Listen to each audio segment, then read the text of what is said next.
Hi everyone, in today's video I'm going to unbox this. It's the Casio CT-X700 and it's a keyboard that I've bought in order to have something that is really portable, nice and light and easy to carry around to things like webinars and events. So I've already got in my studio a hybrid and a digital piano and an acoustic piano, but none of them are very easy to move around because they've all got fully weighted action. So this one, I thought I would try it out and see how it goes. So let's get into it.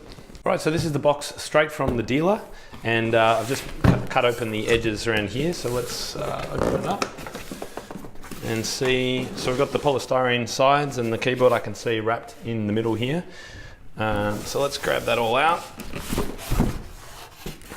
There we go. I mean, easy to carry. I can hold this with one hand, no problem at all, which is great. Let's have a look what else we've got in the box. So it looks like we've got the music rest in here as well, and hopefully there's an AC adapter somewhere in here.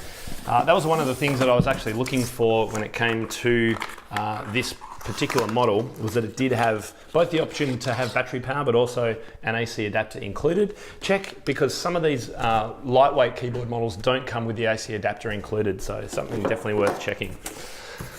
All right, and we've got the warranty card as well. So let's actually open this up.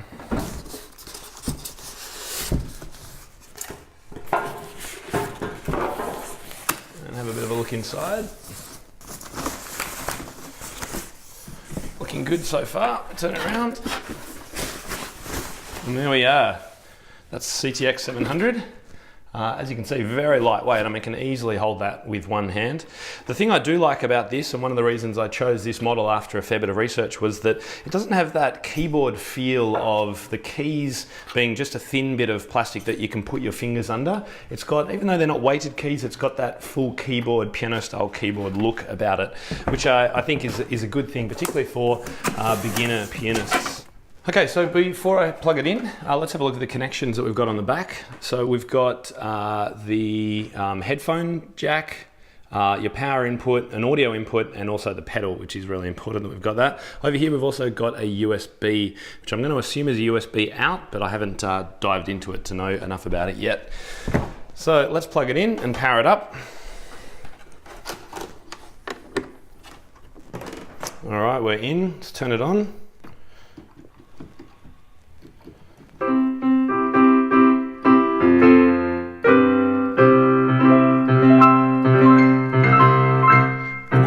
That's actually a really good piano sound for such a small keyboard. It's got the inbuilt speakers, which was something that I wanted in the portable aspect of having this keyboard in my collection, because I wanted to be able to use it for demonstrating on webinars and live trainings that are online. So you know, that's got a real punch to it, the sound. And that's not even at full volume. This is full volume.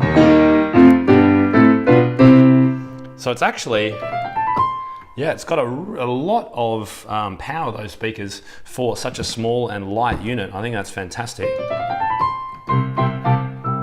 And if I try the touch response, which was the other thing that is important, particularly if you're getting a keyboard that isn't weighted, doesn't have weighted keys, some kind of touch sensitivity is vital, both for obviously any kind of pianist, but particularly for beginners too. You want beginner pianists, if they don't have a digital piano or something with weighted keys, or an acoustic for that matter, then something at least with velocity or touch response is important. So let's check that out.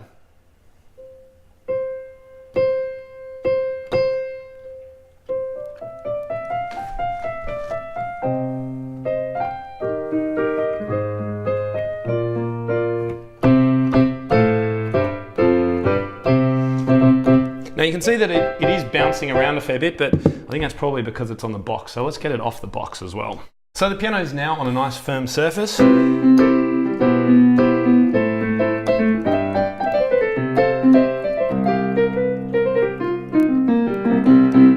much firmer now. It's actually really quite easy to play.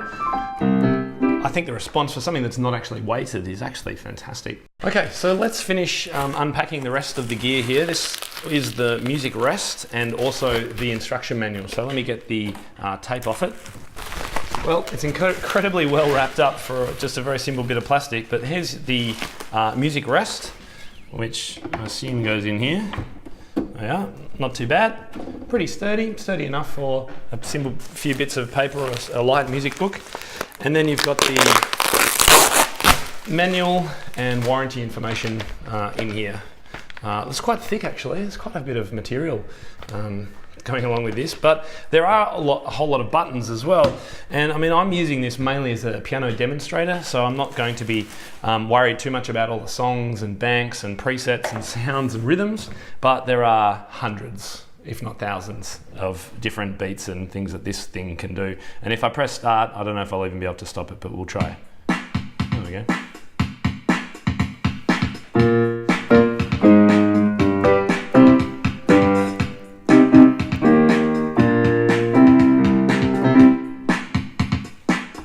Say again, given the size and how light this is, that's actually a really good drum sound for this size of instrument. I think it's, yeah, pretty impressed with that.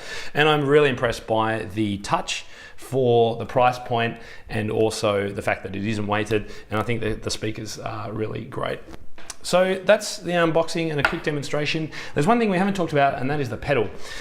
So make sure that if you are going to buy one of these, particularly for a student or recommend one to them or for your own use, make sure that it can take a pedal, so it's got a pedal socket at the back like this one does, or that it comes with its own pedal. And so there's going to be different makes and models that do different things. So keep that in mind. Now, I actually bought a pedal to go along with this keyboard. It was called this Extreme Keyboard Sustain pedal.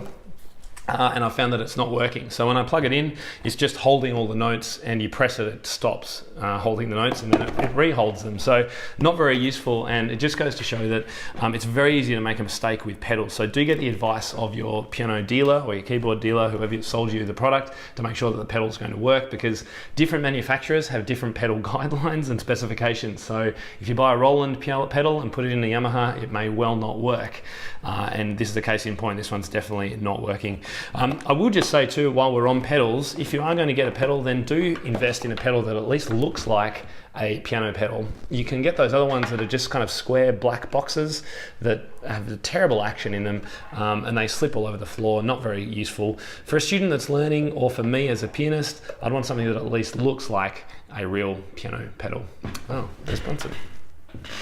All right, so I hope that's been helpful today. Let me know if you've got any questions, and let me know below too if you have another keyboard recommendation that would have fulfilled my needs of a nice light pedal keyboard with great speakers that is really easy to carry around, particularly if you've got some recommendations for other brands, Yamaha, Kawai, etc., Roland, and maybe I can do an unboxing of those as well. Thanks for watching today. Hey everyone, it's Tim here, and if you haven't yet subscribed to my YouTube channel, then what are you waiting for? Make sure you hit the subscribe button on this page now. And if you're a piano teacher around the world looking for support and guidance as you build your studio and perhaps teach a little bit more creatively and know what to do when students bring in those pop songs that you're not too sure how to teach, then make sure you check out my Inner Circle piano teaching community. We're ready and waiting for you to join us. There's a link on this page to click.